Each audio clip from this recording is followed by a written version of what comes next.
Jadi rekan-rekan dari pihak kepolisian ataupun pihak Satpol PP agar kiranya tolong jangan pernah mengintervensi atau mentendensi gerakan saya pada pagi hari ini, karena gerakan saya pada pagi hari ini adalah gerakan-gerakan yang terkonsolidasi.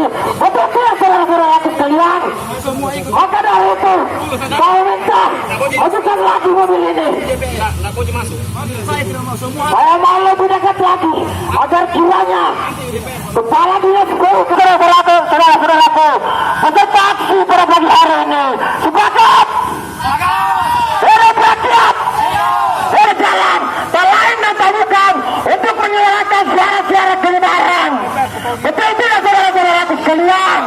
Jadi saya minta kepada saudara-saudara sebangsa dan setanah airku peserta aksi pada pagi hari ini agar kiranya saya meminta memberanikan diri, tidak pernah takut, tidak pernah gentar dengan apa yang kemudian terjadi pada pagi hari ini, karena saudara-saudara sebangsa dan setanah airku, inilah komitmen kita bersama.